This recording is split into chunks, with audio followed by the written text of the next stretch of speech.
muy bienvenida. El título de su ponencia podéis verlo en el programa Las mujeres como sujeto político feminista en la cuarta ola. Ayer arrancamos con este mismo concepto, la primera de las ponencias. Vamos avanzando en este camino de ir construyendo también este relato. Luisa es profesora titular de Filosofía en la Universidad de Madrid. Además, pertenece al Consejo del Instituto Universitario de Investigaciones Feministas y al Grupo de Investigación de Estudios Feministas. Y entre sus publicaciones, una vez más muy extensas, otra vez me vuelvo a quedar con la última, por esto de tirar del hilo más reciente. ¿Quién hay en el espejo, lo femenino en la filosofía contemporánea? En este marco de una teoría crítico-feminista ha publicado muchísimos artículos que esperamos y sabemos estarán también, subyacen a la tesis que hoy nos quería proponer. Las mujeres como sujeto político, político feminista, en esta cuarta ola. 45 minutos para la ponencia, vale. 15 minutos para la charla. Muchas gracias, antes de nada, por la invitación a estar en este curso. Estoy encantada de estar aquí en esta ciudad tan maravillosa y agradecérselo especialmente a Macunde y la amabilidad con la que me han tratado. Y bueno, yo voy a hablar y me voy a intentar atener a los 45 minutos, si hace falta lo corto antes, hasta donde lleguemos. Pero quería hablar efectivamente de las mujeres como sujeto político feminista en la cuarta ola. Y para hablar de ello voy a empezar por hablar un poco, nada más, solo un poco, de cómo las mujeres han sido excluidas del pacto con el que se fundan las democracias modernas como sujeto político, para después centrarme en el sujeto político, en las mujeres como sujeto político feminista. Bueno, empezaría por decir que toda la filosofía social y todo el pensamiento político ha celebrado lo que fue el contractualismo del siglo XVIII como paso civilizatorio. ¿Qué significó ese paso? Ese paso significó acabar con el modelo político estamental, con el modelo medieval, que era un modelo que se basaba en la sujeción del pueblo al rey en el ámbito público y de los hijos e hijas de la mujer, de los parientes, de los domésticos, al padre en el ámbito privado. Esa transformación que se dio en la modernidad significó arrebatar el poder al padre, al patriarca, y repartírselo entre los hermanos, conceptualizados como individuos libres e iguales. Y por esa innovación serán celebrados en la historia de las ideas pensadores como Locke y Rousseau, pensadores que vienen a considerarse los padres de la democracia moderna. Bueno, yo en este tema que ya he tratado, llevo un tiempo tratando sobre el sujeto político, empiezo por aquí, por el contractualismo, porque quiero señalar cómo ni el pensamiento político ni la filosofía social parecían discutir este relato de la modernidad, ¿no? De la modernidad ilustrada. Hasta que en 1988 aparece una teórica feminista que se llama Carol Pateman y ejerce lo que podemos decir, como lo señala Amelia Valcárcel, que es el feminismo como filosofía de la sospecha. ¿Qué hace Pateman? Pateman sospecha que hay una mitad de la historia que no se ha contado. Porque ella se pregunta, ¿por qué cuando se llega a la firma del pacto social las mujeres están excluidas de ese pacto como sujeto político? Y su respuesta es muy clara. Ella dice, las mujeres están excluidas de ese pacto porque las mujeres ya estaban excluidas de antemano. Eso significa, y esa es la tesis central de Pateman, que previamente al contrato social se habría establecido un contrato sexual. Un contrato sexual por el cual los hombres pactan el acceso sexual al cuerpo de las mujeres, pactan su sujeción al ámbito privado doméstico y pactan dejarlas totalmente fuera del ámbito público-político. Y eso significa también que cuando se da el paso a las democracias modernas, el patriarcado no desaparece, sino que se transforma. Se transforma de un patriarcado estamental o medieval a la forma del patriarcado moderno que Feynman llama el patriarcado fraterno, el patriarcado entre fraters, entre hermanos, entre iguales. Y eso significa, además y sobre todo, que los individuos libres e iguales que sellan ese pacto son solo los varones. Y efectivamente son solo los varones, aunque se quiera ocultar y encubrir la exclusión de las mujeres del pacto social, utilizando en la narración una categoría que en apariencia es sexualmente neutra, como es la categoría de individuo, como si incluyera a las mujeres. Pero dice Feynman, detrás del individuo siempre hay un varón.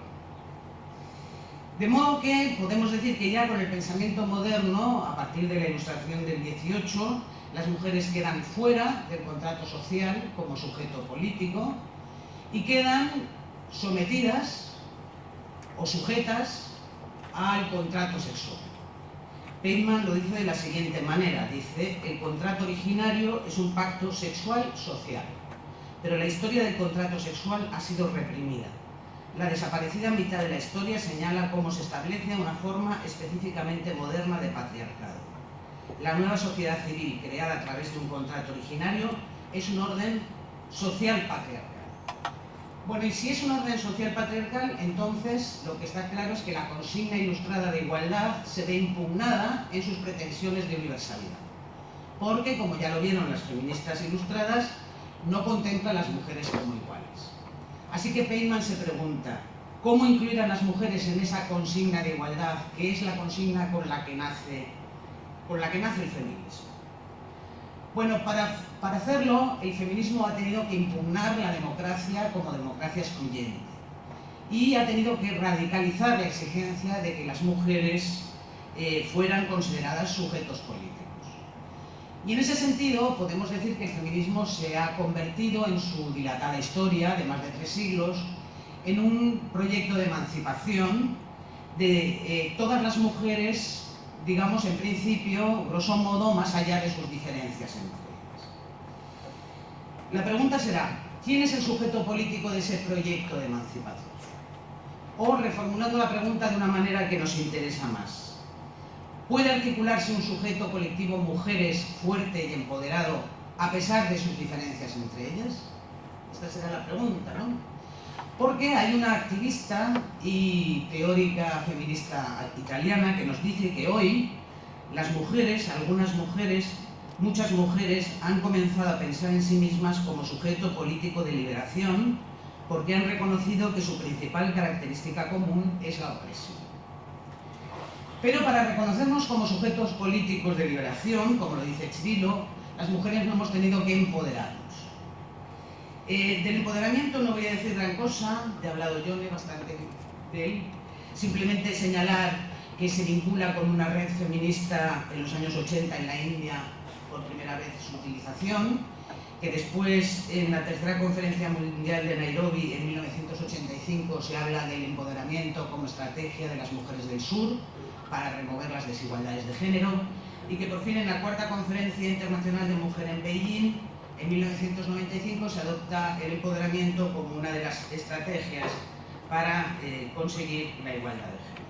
Me interesa señalar que en términos generales el empoderamiento se entiende como un proceso con una parte individual, y es el proceso por el que una mujer toma conciencia de sus derechos y a partir de ahí consolida su poder, su autoestima y su autonomía. Se puede entender así. Pero el empoderamiento también se puede entender en un sentido colectivo. Y en ese sentido colectivo se trata de aunar las subjetividades femeninas para organizarse en su lucha por sus intereses de género y remover las desigualdades en todos los frentes, en el frente político, social, cultural, económico, etc. Y este sentido colectivo de feminismo es el que podemos nombrar, este sentido colectivo de empoderamiento podemos nombrarlo también como feminismo. De modo que lo que me interesa señalar es que feminismo y empoderamiento van de la mano, no pueden entenderse aisladamente y van de la mano en una historia que tiene ya más de 3 siglos, desde las empoderadas mujeres ilustradas del siglo XVIII hasta las grandes y masivas y empoderadísimas movilizaciones del pasado 8 de mayo.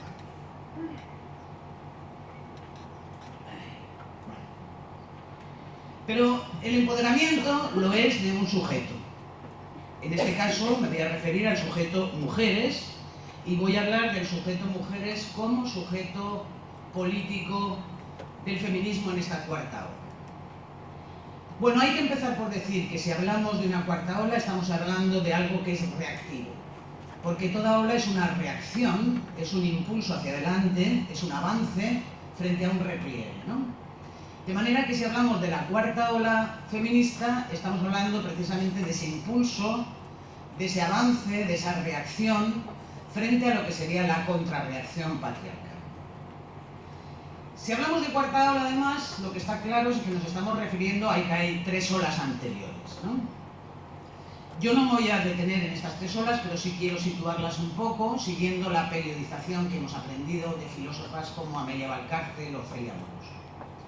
Dicho muy rápidamente, la primera ola es la que se corresponde con el feminismo ilustrado, que se da en la segunda mitad del siglo XVII y durante todo el siglo XVIII. Esta primera ola reivindicó la incorporación de las mujeres a la consigna de igualdad y entendió fundamentalmente que esa incorporación pasaba por el acceso de las mujeres a la educación. Bueno, figuras emblemáticas que conocemos de esta primera ola serán Olympia de Gouges o Mary Wollstonecraft.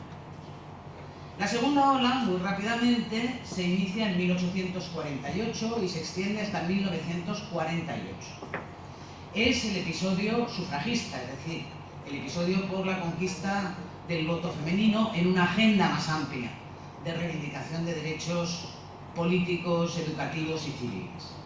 Bueno, esta segunda ola se abre con la declaración de Seneca Falls, precisamente de 1848, que es una declaración por los derechos políticos de las mujeres y que fue el acta fundacional del sufragismo y, como digo, se extiende esta segunda ola durante casi 100 años. La tercera ola la vincularíamos con el neofeminismo de los años 60 y 70 del siglo XX y concretamente con el feminismo radical. Y esta tercera ola se va a dar cuando el feminismo comprueba que aunque se han conquistado algunos derechos, como el derecho al voto, el acceso a la educación o el acceso a algunas profesiones, no a todas, y aunque se han conquistado estos derechos, el feminismo comprueba que las mujeres siguen siendo excluidas en el orden público y en el orden privado. Los fermentos teóricos de esta tercera ola están en la famosísima y monumental obra de Simone de Beauvoir, El segundo sexo, ¿no? Y esta tercera ola tiene figuras destacadas, como por ejemplo Kate Millett. Kate Millett, que resignifica conceptos que hoy todavía utilizamos en el bagaje feminista de análisis, como es el concepto de género o el concepto de patriarcado. Bueno, ¿qué quiero decir con esto? Quiero decir que si llegamos a la cuarta ola, llegamos a algo que es la herencia de estas olas anteriores, que no podría darse sin ellas, ¿no? Pero yo diría que para delimitar siquiera si esta cuarta ola se está produciendo o no, tendremos que preguntarnos varias cosas. Tendremos que preguntarnos qué impulsa esta cuarta ola, cómo se expresa y quiénes la protagonizan. Yo voy a hablar un poco de qué impulsa esta cuarta ola y cómo se expresa, y me voy a centrar, como es la intervención que he propuesto, en el quiénes la protagonizan, es decir, en lo que serían las mujeres como sujeto político de esta cuarta ola. No sé si voy bien, voy deprisa, voy... Bueno, vamos, ¿no? Bueno, en cuanto al qué, que la impulsa, yo diría que después de las grandes conquistas feministas, lo que hoy está sacando a las mujeres a la calle y está haciendo del feminismo un auténtico movimiento de masas es, no diría que solo, por supuesto, pero sí de una manera bastante central, una auténtica rebelión, una auténtica insurrección contra la violencia sexual. Se puede decir que efectivamente se está dando un movimiento de masas contra la pervivencia y el recrudecimiento de esa violencia. Hay que aclarar de inmediato que al hablar de violencia sexual no estamos hablando de violencia sin más. Estamos hablando de una forma de agresión que está tan enraizada en nuestra cultura que es percibida como el orden natural de las cosas, o incluso que a veces ni siquiera es percibido. La primera teórica feminista que yo he detectado que habla de esta violencia sexual como terrorismo sexual es una norteamericana que se llama Carol Sheffield, que lo dice ya en 1992. Y Sheffield dice que este terrorismo sexual es, ella dice, poder sexualmente expresado. Y dice que se expresa de muchas maneras, que se expresa como violación, como acoso, como maltrato, como asesinato, como pornografía, como prostitución, como trata, etc. Por tanto, si nos preguntamos en relación al qué de esta cuarta ola, qué es lo que la impulsa, yo diría que en resumen es una auténtica rebelión contra lo que creo que se está configurando como el nuevo paradigma del patriarcado, que podríamos decir que es el patriarcado violento en sus muchas formas de expresión. Bueno, si nos preguntamos por el cómo se expresa esta cuarta ola. Yo empezaría diciendo que el feminismo ha aglutinado a muchos sectores sociales y a muchas mujeres jóvenes que hoy se levantan contra esta violencia sexual. Pero de lo que se trataría es de que estos sectores sociales y estas mujeres dieran el paso del rechazo a la conciencia crítica. Es decir, que no se quedaran simplemente en condenar los efectos de esta violencia, sobre todo sus efectos más cruentos, como son los asesinatos de mujeres, sino que tomaran conciencia de que esta violencia es estructural al sistema patriarcal. En esta nueva ola, si se está dando, yo diría que se está poniendo en primer plano de nuevo la reclamación de la igualdad de las mujeres. Pero se trata no solo de una igualdad política y social, que también, sino además de una igualdad económica. Porque hoy el feminismo, en una gran parte, y yo diría sobre todo que el feminismo joven, es un feminismo anticapitalista. Es decir, es un feminismo que entiende que el sistema patriarcal y el sistema neoliberal se coimplican y se retroalimentan. De manera que en estos levantamientos contra la violencia patriarcal está primando un paradigma de igualdad en su sentido más profundo, político, social, pero también económico. Una de las teóricas que más ha hablado de igualdad como requisito para que se lleve a efecto una justicia de género ha sido la norteamericana Nancy Fraser.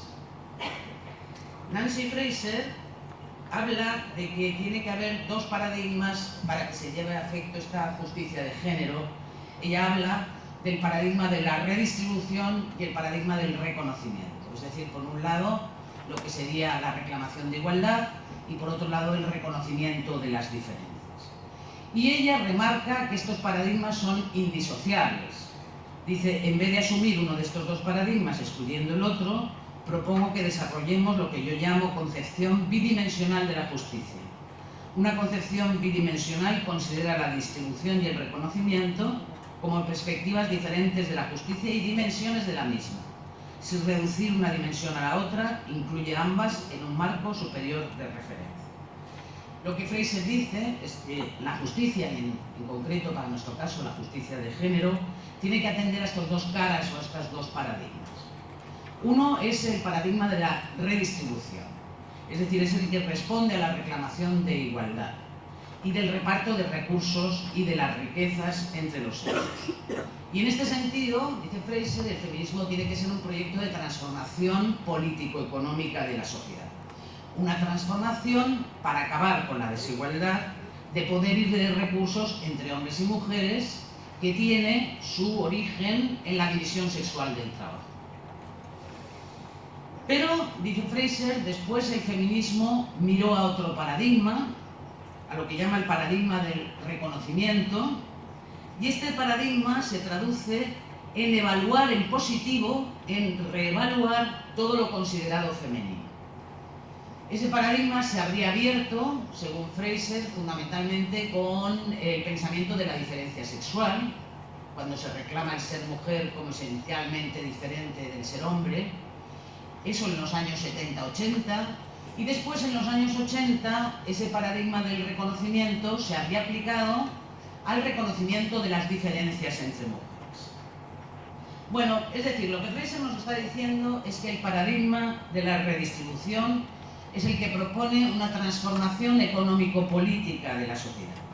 Y ella dice que es el que primó en la primera fase del feminismo contemporáneo, es decir, en los años 60 y 70 del siglo XX, cuando el feminismo se vinculó a otros movimientos sociales emergentes, como el movimiento por los derechos civiles de la población afroamericana o el movimiento por la objeción de conciencia frente a la guerra de Vietnam. Y que el paradigma del reconocimiento es más reciente, que no se trata de proponer una transformación político-económica, sino un cambio cultural. Un cambio cultural que viniera a revalorizar las diferencias entre mujeres, diferencias locales, culturales, raciales, de preferencia sexual, etc. A partir de ahí, Fraser dice que lo que ocurrió es que a partir de los años 80 se impuso el paradigma del reconocimiento de las diferencias en el feminismo.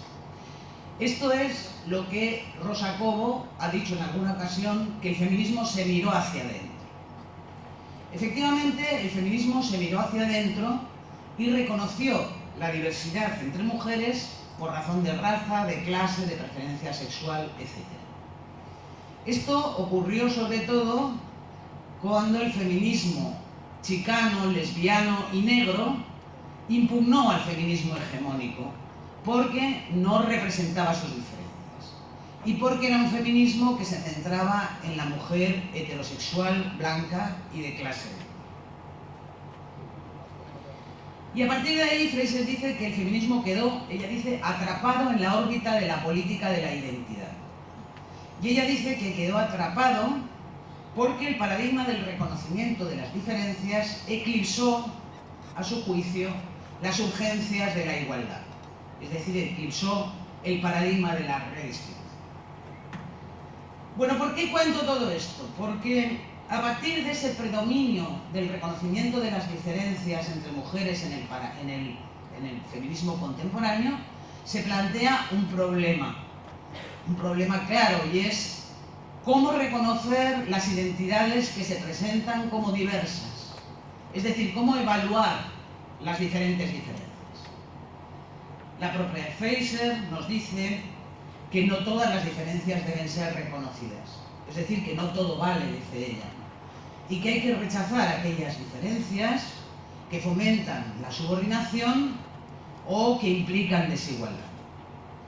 Fraser en concreto lo que dice es que hay que orientarse a un reconocimiento crítico, le llama, que nos permita distinguir entre las diferentes diferencias para poder rechazar aquellas que, como digo, colaboran a la opresión y a la desigualdad y en ese sentido no son favorables para las mujeres. Pero el problema de qué hacer con las identidades diversas, qué hacer si reconocemos las diferentes diferencias entre mujeres, abre otro problema también importante, y es ¿qué hacemos con el sujeto político del feminismo? Esto es precisamente de lo que voy a entrar ya a hablar directamente, que sería atender, como he dicho, no al que impulsa la cuarta ola y cómo se expresa, sino quién es la protagonista. Bueno, hay quien defiende que estaríamos ante una cuarta ola que se caracteriza porque el sujeto político del feminismo habría cambiado. Estas propuestas se vinculan fundamentalmente con las tesis de la filósofa norteamericana Judith Butler, en particular unas tesis que tuvieron gran impacto en 1990 cuando aparece su libro El género en disputa. En esta obra, en El género en disputa, Judith Butler, entre otras muchas cosas, claro está, va a defender que toda identidad es normativa y excluyente. ¿Por qué? ¿Por qué toda identidad es normativa y excluyente? Porque toda identidad establece unas normas a las que hay que ajustarse para pertenecer a esa identidad y deja fuera todo lo que no se ajusta a esas normas. Y en ese sentido propone que toda identidad tiene que ser susceptible de ser deconstruida. Y esto se aplicaría también a la identidad mujeres, que como toda identidad es normativa y excluyente. Butler dice que la identidad mujeres, en nosotros feminista, es siempre y exclusivamente una construcción fantasmática, que tiene sus objetivos, pero que rechaza la complejidad interna y la imprecisión del término y se crea solo a través de la exclusión de alguna parte del grupo al que al mismo tiempo intenta representar. Si seguimos el razonamiento de Butler, hablaríamos de que hoy estamos en un momento de posfeminismo, donde el sujeto político ya no serían las mujeres, sino un sujeto en coalición de identidades contingentes y variables que se alían en su resistencia al orden heteropatriarcal. Es decir, identidades transexuales, transgénero, bisexuales, etc. Pero hay quien, lógicamente, ve un peligro en estas propuestas que considera propuestas posmodernas, y así, por ejemplo, la filósofa también norteamericana Sheila Benjamin le contesta a Butler que si deconstruimos la identidad mujeres, si prescindimos de nosotros feministas, nos quedamos sin un sujeto político que pueda llevar adelante el proyecto de emancipación que el feminismo es. De hecho, Benjamin se pregunta cómo sería posible pensar siquiera un proyecto de emancipación sin un sujeto que lo asuma. Y en ese sentido, ella escribe que frente a nuestras propias historias, las mujeres, estamos en posición de autor y personaje a la vez. Quiero preguntar cómo sería incluso pensable, de hecho, el proyecto mismo de la emancipación femenina sin un principio regulativo de acción, autonomía e identidad. Es decir, lo que Benjamin está preguntando, y se lo está preguntando directamente a Butler, es si es posible siquiera un proyecto feminista sin ese principio de acción, autonomía e identidad, como dice, que es precisamente el sujeto político. Bueno, pero este debate no se ha cerrado, este debate queda abierto y seguimos planteándonos cómo pensar a las mujeres como sujeto político del feminismo. A mi juicio, y esto es ya una opinión personal, el feminismo tiene que seguir manteniendo el sujeto político mujeres. Si no como una identidad esencial, es decir, si no como una esencia, si al menos como una identidad estratégica, le podríamos llamar. ¿Qué quiero decir con esto de identidad estratégica?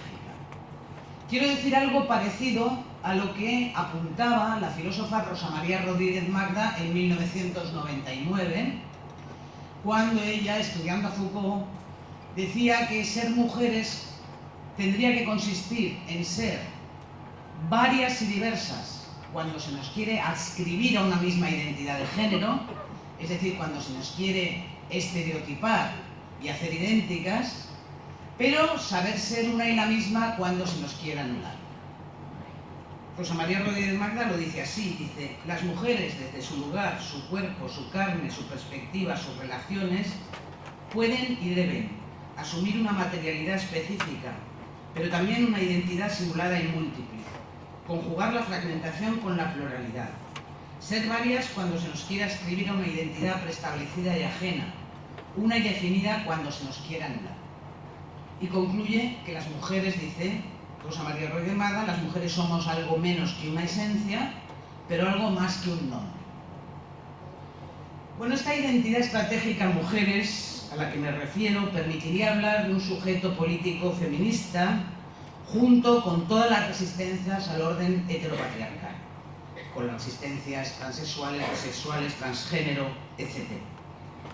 Pero, a mi juicio, no se trataría de prescindir del sujeto mujeres y disolverlo en estas otras colectividades. ¿Por qué? Porque lo que sí me parece urgente es que con las masivas movilizaciones feministas hoy en la calle, con esta cuarta ola en puerta, repensemos el sujeto político del feminismo. Y pensemos que no es conveniente que se quiera usurpar el sujeto a las mujeres, precisamente ahora cuando la lucha feminista más necesita de un sujeto fuerte. Un sujeto que además tiene que llevar adelante un proyecto que es muy fácil de enunciar, pero que sabemos que es dificilísimo de hacer, como es erradicar el patriarcado. Y que lo tiene que hacer además a escala planetaria, a escala transnacional, reconociendo desde luego las diferencias entre mujeres, como ya he dicho, locales, culturales, raciales, de preferencia sexual, etc. Pero a mi juicio, reconocer esas diferencias no implica que no podamos seguir hablando de las mujeres como sujeto político del feminismo. No implica tampoco que tengamos que hablar de que estamos en un momento de posfeminismo o incluso hablar de la posmujer como hacen algunos discursos actuales. Yo creo que no estamos en condiciones de hablar de tanto pos, como ya lo he dicho en alguna ocasión, cuando no estamos en condiciones todavía de hablar de un pospatriarcado. Bueno, creo que me da tiempo a continuar haciendo ya en el tramo final unas reflexiones de por qué soy tan crítica con estas nuevas propuestas del sujeto feminista, que son propuestas que se vinculan a la denominada teoría queer. Bueno, sabemos que la teoría queer se consolida en los años 90 en Estados Unidos, a partir de los análisis feministas y de las reivindicaciones de los grupos LGTB de ese momento. Dicho de una manera muy breve, casi de una manera chusca, la teoría queer lo que plantea es impugnar el orden de género dominante. Es decir, lo que plantea es impugnar el sistema heterosexual y declarar su resistencia a lo que denomina el heteropatriarcado, el sistema de dominación heterosexual. A partir de aquí se propone un nuevo sujeto. Un sujeto que uno de los teóricos más destacados en España de la teoría queer, que es Javier Sáez, ha definido como multitudes queer, y que nos dice que sería definible como aquello que es más que la suma de gays y lesbianas. Incluye a estos y a muchas otras figuras identitarias construidas en ese espacio marginal, transexuales, transgénero, bisexuales, etc., a la vez que se abre a la inclusión de todas aquellas que pudieran proliferar en su seno. Bueno, ¿por qué creo que hay que ser al menos cuidadosas o recelosas o practicar la filosofía de la sospecha con estas propuestas, sobre todo cuando se presentan como el recambio del sujeto político feminista mujeres? Casi todos los teóricos queer resaltan la crisis del feminismo como una de sus herencias fundamentales. Y al hablar de esa crisis se refieren, como ya he dicho antes, a cómo en los años 80 el feminismo lesbiano, negro, chicano impugnó el feminismo hegemónico porque no representaba sus diferencias y, como he dicho también, era un feminismo que se centraba en las mujeres blancas, heterosexuales y de clase media. A partir de ahí, a partir de los años 80, el feminismo efectivamente se diversifica y se fragmenta tanto como las propias variables sociopolíticas con las que actúa. Eso significa que hablar de feminismo a partir de ahí será hablar de raza, de etnicidad, de alternativas verdes o ecológicas, de grupos de mujeres negras chicanas y grupos de mujeres emigradas en general, de preferencias sexuales, y comprender que todo eso compone una red de variables que lógicamente diversifica los intereses de las mujeres según en qué relación se sitúen con cada una de estas variables.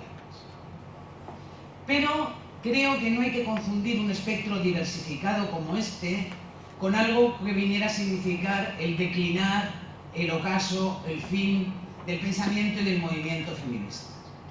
Creo, más bien, que de lo que se puede hablar es de un enriquecimiento del feminismo. Un enriquecimiento por el cual, a partir de los años 80, este abre su mirada a una pluralidad de realidades.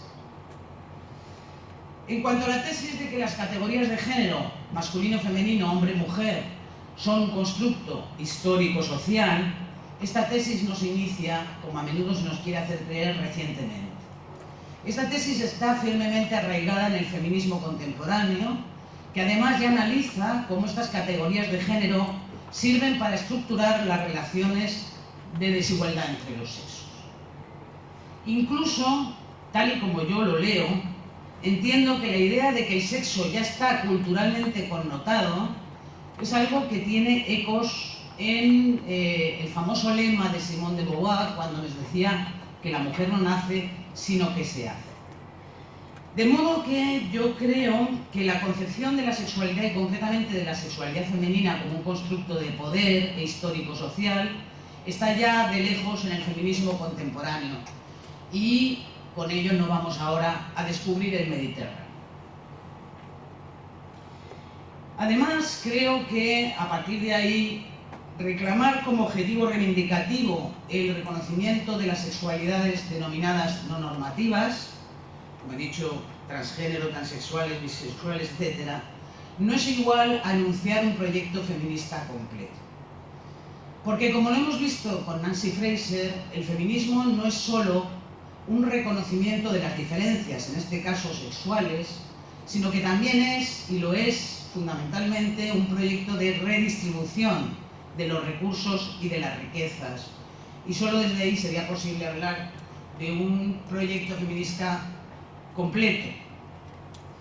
Dicho de otra manera, centrar el foco de la reivindicación en el reconocimiento de las reclamaciones de libertad sexual no será suficiente para impugnar el patriarcado como sistema de dominación global o total. Porque entender el patriarcado, a mi juicio, solo como heteropatriarcado es algo reductivo. Porque el patriarcado, además de un sistema de dominación sexual, que lo es también un sistema de dominación económica, política y cultural, y el feminismo tiene que impugnar al patriarcado en toda su complejidad. Pero hay quien ha afirmado que desde las posiciones recientes en el feminismo no se puede protagonizar una lucha de transformación política y económica del patriarcado. Esto, por ejemplo, es lo que dice una estudiosa reciente de la teoría queer que se llama Susana López Penedo, que nos dice que esta teoría es heredera de su tiempo posmoderno y que sigue dentro, dice ella, de la ideología neoliberal. Concretamente, Susana López Penedo dice: la teoría queer es, sin lugar a dudas, como toda producción social, heredera de su tiempo. Hija de la posmodernidad, ha generado una serie de discursos que reflejan y a la vez refuerzan los lugares comunes de la ideología neoliberal que ha dominado en las 3 últimas décadas.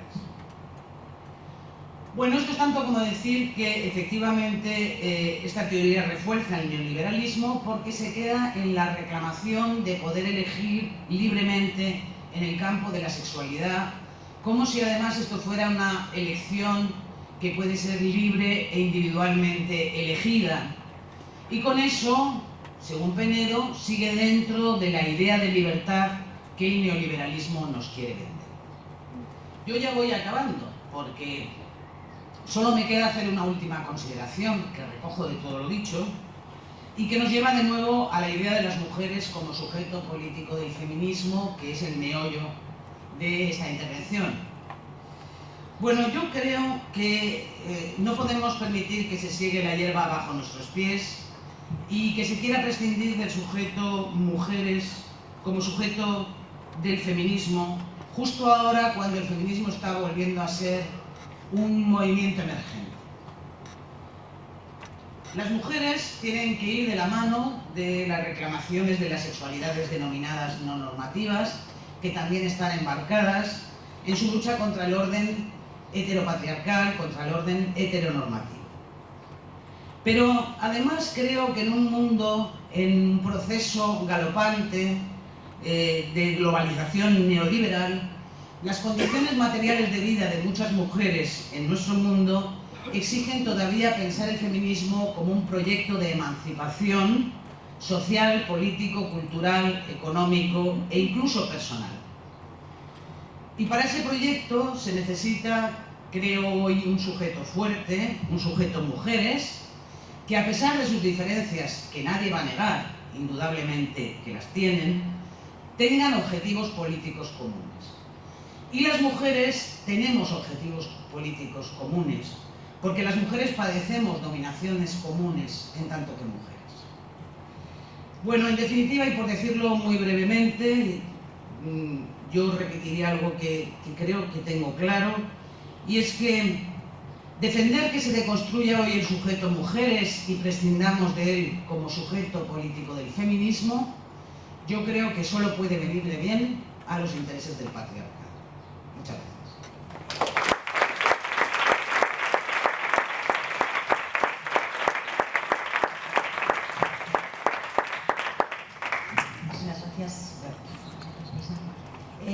Bueno, badakizu nola funtzionatzen duen, parte hartu nahi baldin baduzue, eskatu mikrofonoa hor emango digute, espero dugu parte hartzea. ¿Joni? Un segundo. Sí, igual te acercamos el micrófono porque como están también grabándole... Gracias. Muchas gracias, Luisa, por tu lectura, que ha sido muy sugerente. Has abierto un montón de pistas sobre las que indagar y has dejado, yo creo, muy claras algunas cuestiones para iniciar pactos, para iniciar diálogos. Y a mí personalmente me has dado nuevas lecturas también que no conocía, así que te agradezco mucho la lectura y el trabajo que nos has ofrecido. Quería hacerte una pregunta concreta en relación a la lectura de la cuarta ola, y has dicho, ¿no?, cómo se expresa esta cuarta ola, que has hablado de la centralidad de los aspectos económicos en los discursos, y aquí comparto contigo la lectura que haces sobre la presencia de la crítica al modelo económico, porque entrar a discutir participación ciudadana o cualquier tema es entrar a discutir economía, es entrar a discutir el modelo económico, ¿no? O sea, esa cuestión yo creo que sí que está al menos más visible, no es generalizada, pero sí está más visible, y comparto contigo. Y aquí la duda que tengo, a lo que últimamente estoy dando vueltas, es cómo ves la capacidad que tiene la crisis de los cuidados, o el discurso de la crisis, que va de la mano de esa lectura anticapitalista, para movilizar, para acercar a nuevas a personas que tienen intereses similares o preocupaciones similares y que quieren aportar a la lucha feminista. La pregunta concreta sería: ¿crees que la crisis de los cuidados, enunciarla, ¿no?, los lemas que vemos, las cargas, las manifestaciones, la suiza fue queremos la carga mental, una distribución de la carga mental también, ¿no? Que esto pone en el centro la reproducción y la producción, este debate de diferentes formas, y ¿crees que hay alguna virtud en que, alguna posibilidad en eso, en trabajar las alianzas desde esa temática concreta de la crisis de los cuidados para gestionar las diferencias entre nosotras que hay, que son de generación, de mil cosas, pero que ahí comparto contigo la lectura que has ofrecido? Ese es el tema. Sí, vamos a ver, yo estoy totalmente de acuerdo contigo en que la crisis de los cuidados puede ser una de las cosas que unifique los diversos intereses, y por tanto hay que ponerlos en el centro, como se puso, por ejemplo, en la huelga del 8 de marzo. Yo creo que era uno de los aciertos. Porque además, efectivamente, el feminismo es el que yo veo es más bien un feminismo anticapitalista. A mí me sorprende, por ejemplo, me llama la atención que muchas mujeres jóvenes están llegando a la crítica al capitalismo por el feminismo. Es decir, que no están llegando, como llegábamos nosotras, por partidos de izquierda, lecturas marxistas y tal, sino que están llegando desde la crítica feminista, que ve cómo el neoliberalismo mercantiliza, las convierte en objeto, convierte su cuerpo en objetos, y en ese sentido también están tomando conciencia de los cuidados, de la necesidad de poner los cuidados en el centro, y eso es algo que yo creo que puede, por supuesto, unificar diferentes intereses sociales y diferentes protagonistas de esa lucha feminista. Lo que pasa es que sí creo que esa crisis de los cuidados que se puso en el centro también el 8 de marzo no está en este momento unificando tanto como lo que he dicho que es la lucha contra la violencia sexual. Es decir, yo creo que ahora el pegamento, por decirlo así, ha hecho del feminismo un movimiento de masas está siendo el de la violencia, lo cual no quiere decir que esos otros temas no sean importantes y haya que ponerlos en el centro, pero de alguna manera como que vienen después, por decirlo así, por los hechos mismos, ¿no? Pero vamos, yo estaría totalmente de acuerdo en que es necesario poner en el centro la crisis de los cuidados y el modelo. Eso ataca, como dices tú muy bien, el modelo político-económico en el que nos movemos, por supuesto. Por las dos, efectivamente.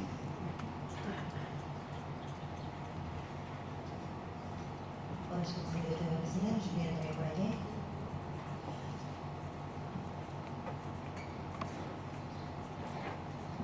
Sí, hola, buenos días, Luisa.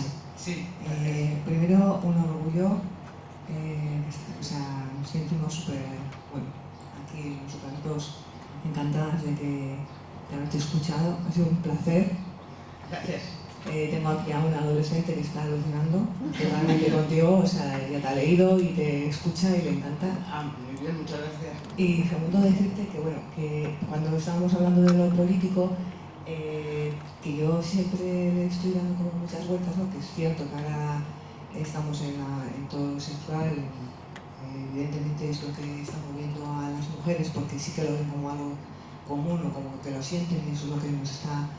Pero que yo no entiendo por qué en lo político no se hace más hincapié en que sin la sostenibilidad, sin los cuidados, el mundo existe gracias a los cuidados, a los cuidados de la tierra, de las personas.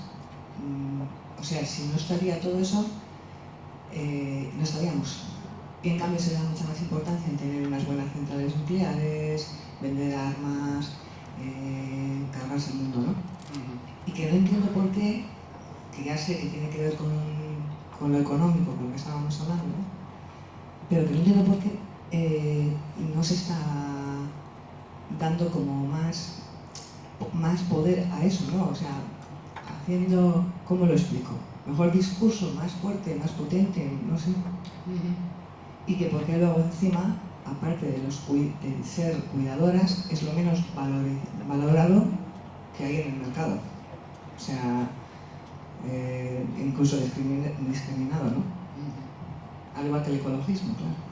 Sí, sí. No sé si he hecho bien la pregunta, porque me pone muy nerviosa hablar con alguien como usted. Es un poco lo mismo que decía Yone, ¿no? Hablar de los cuidados y de la crisis de los cuidados. Yo estoy totalmente de acuerdo contigo y yo creo, claro, no es un discurso hegemónico, en primer lugar, porque vivimos en el sistema que vivimos, económico-político, como tú misma has dicho, y el feminismo, querámoslo o no, aunque es un movimiento de masas que sale a la calle masivamente, pero tampoco es un movimiento hegemónico, ni muchísimo menos. Yo recuerdo que oía hace poco a Mariluz Esteban que decía que hay un feminismo organizado, de élite, pero luego hay una amalgama de feminismo que es el que sale a la calle que no se sabe por dónde va, que va como por libre, ¿no? Pero en cuanto a los cuidados, yo creo que aunque sea en los márgenes y siempre de manera minoritaria, hay un discurso feminista importante ahora mismo, al que yo les he referido antes, que es el feminismo de la economía feminista, los planteamientos que están haciendo las economistas feministas, que son muy importantes en este sentido, del cambio de modelo, de la necesidad del cambio de modelo, que ya no es una propuesta arbitraria, es necesaria. Y en cuanto a lo que dices tú del planeta, de la sostenibilidad, etcétera, yo creo que también son muy importantes los planteamientos que se están haciendo desde el ecofeminismo, ¿no? Y fundamentalmente los planteamientos del ecofeminismo, por ejemplo, que hace la filósofa Alicia Pulido. Pero yo creo que es obvio que estamos en una crisis del cuidado, que es obvio que el cuidado hay que replantearlo, que es obvio que hay que revalorizarlo. Yo creo que simplemente es una necesidad, no es algo que nos podamos ya plantear como una propuesta voluntarista, es que es necesario. Ahora, que claro, estos discursos no son los discursos que están en el centro del sistema en el que vivimos. Eso también lo tenemos que tener claro.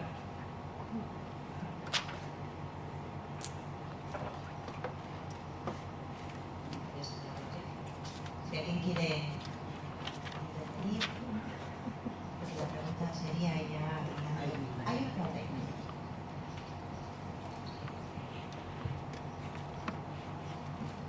Eso, has planteado que muchas mujeres jóvenes han llegado a la cuestión de la diferencia de clase Sí. a través del feminismo, pero venimos oyendo, como por lo menos a nivel de Euskal Herria lo estamos viendo, como muchos jóvenes están recuperando como el marxismo de una forma muy potente para explicar la primera opresión, ¿no?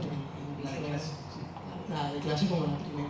Y bueno, no sé si tenías a este respecto algún...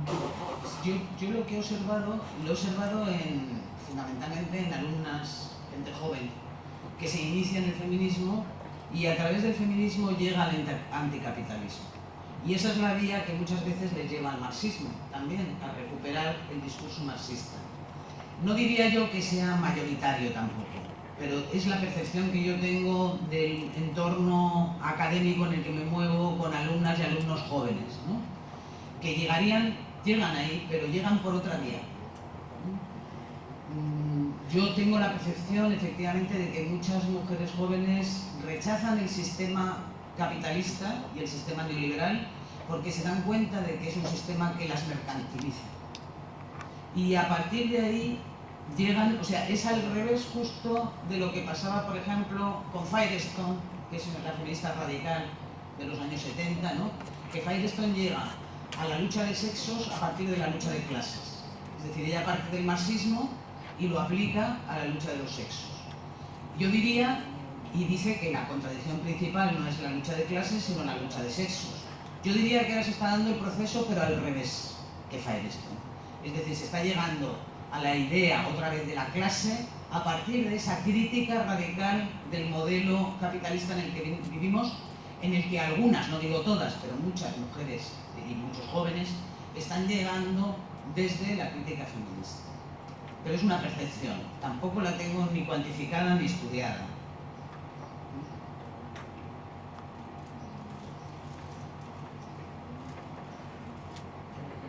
Besterik ez bada, puntura oso puntual iritsi gara, llegamos muy puntuales. Gracias por vuestras intervenciones también y sobre todo muchísimas gracias, Luisa, por dejar ya absolutamente además encauzada la siguiente parte de la jornada, que en esa redonda vamos a seguir profundizando en cómo articular esta última pregunta que quedaba en el aire, pero qué hacemos para llegar hacia esas alianzas. Volvemos después del café, será a las 12 menos 4 y os pido por favor si que empecemos muy puntualmente porque vamos a tener que terminar a la 1:25, perdón, 11:45. 11:45 comenzamos con la mesa redonda. Vamos a terminarla a las 13:25, según me han dicho, por lo que sí que os pido que empecemos muy pronto. Y ahora sí un aplauso por favor para Luisa.